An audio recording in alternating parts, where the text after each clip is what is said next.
In this video, I would like to review how to use the digital assessment station made with Google Forms. The digital assessment station made with Google Forms is included with all of my Snaps Lab Stations activities. I have already gone ahead and downloaded one of my free Snaps Labs.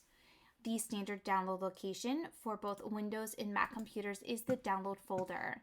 So that you are downloading a zip file from TPT and my computer has automatically decompressed that zip file into a folder that contains 4 files. If you're working on a Windows computer, you will have downloaded that zip file, and in order to get the same result you see here, you'll have to right click that file and find the option that says extract all. So to access your copy of the digital assessment station made as a Google form, you'll have to find the PDF file that says digital assessment station and open it. This is going to provide you with a link. You're going to click that link, which will take you to a web page.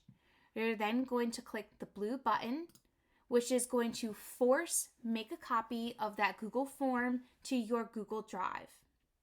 So once we have a copy of the Google form, we want to remove this copy of. So if we remove copy of up here, that is going to adjust the title of the assessment here as well. So this Google form is completely editable. A key is included. Most of the questions are short answer. From time to time, you'll see a Google form where there are multiple choice questions or maybe a sorting question like we see here. So Google Forms do not have to solely be used in Google Classrooms. They can be used in any platform and shared any way possible. So if we're working in Microsoft Teams, Blackboard, Schoology, we can use this with our students by simply creating a link. To create a link, we're going to go to the purple send button. We're going to select the link button. We're going to shorten the link. And then we would copy this link and share it with our student whichever way that we choose. So we can share it via email. We can share it in the academic platform that you're working with your students. When you do that, your students will be provided with a viewable format of this form that allows them to take this as an assessment. And when they're finished, you'll be able to see the responses by going back to your Google Drive and collecting and clicking the response button. Here you'll be able to see all of your students' responses, and from there you can assess how well they did on this Google form. So if we are going to use the Google form version of the assessment station, it would be important for us to remove the assessment station from the digital lab that's made as a fillable slide, or the assessment station from an in-class station if you're doing this in a brick and mortar classroom. The questions here are identical to the assessment station in both of those labs. So if we're working in the digital lab and we add that to our Google Drive, so to review, remember there are 2 different ways that we can add the digital lab to our Google Drive. We can use the upload tool within a web browser, or we can simply drag and drop files into our Google Drive. It's going to be important for us to remove the assessment station slides from that digital lab. If we're working in a traditional classroom, we can just take away the assessment station from the classroom. In this digital lab, when we open it up in Google Slides, we need to find the assessment station slides. For most Snaps Labs, there are going to be 2 slides. So these will be the slides that say assessment station. So we're just going to click delete and delete again. There may be 3 slides.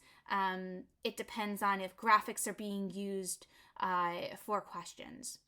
And so now we could use this digital lab along with the Google form if we're working in a completely paperless classroom or if we're using a SNAPS lab in an independent learning or distance learning setting.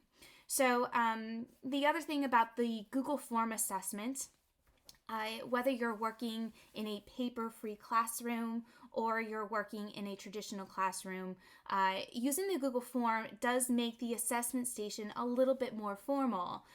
We can now actually provide the assessment station as an assessment at the very end of the lab. Students could complete this in class, or you could assign this as an at-home assignment along with the post-lab reflection. One nice thing or two nice things about this is that one, it would allow additional time at other in-class stations. So if you find that your students are constantly running out of time at the science skills station, the problem-solving station, this could help alleviate that problem. Also, some educators and teachers prefer to have their students complete the other stations before moving on to the assessment station. So by using the Google form, all of your students will have had the opportunity to complete all other stations before working on the questions at the assessment station. Although this station is called assessment, it's not necessarily meant to be viewed as a quiz. It's simply a station that includes purely questions, and it does not include hands-on activities or research activities like all the other stations do. So I hope this video gives you better understanding of the Google form included with your download. If you have additional questions or concerns, please send me an email at dsj.elkowitz@gmail.com.